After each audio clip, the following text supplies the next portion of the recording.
13 വയസ്സുള്ളതും മാനസിക വെല്ലുവിളി നേരിടുന്നതുമായ ആൺകുട്ടിയെ ലൈംഗികമായി പീഡിപ്പിച്ച നെടുവത്തൂർ വില്ലേജിൽ കോട്ടാത്തല തലയിണമുക്ക് അജിത് ഭവനിൽ അജിയൻ മകൻ 31 വയസ്സുള്ള അജീഷിനെയാണ് Kottarakkara fast track special court judge Shrimati Anju Meera Birla 20 വർഷം കഠിന തടവിനും 15,000 രൂപ പിഴയും ശിക്ഷിച്ചത്.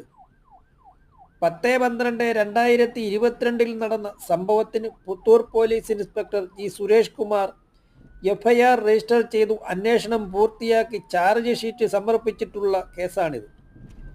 പ്രോസിക്യൂഷന് വേണ്ടി special prosecutor Shubu C Thomas ഹാജരായി.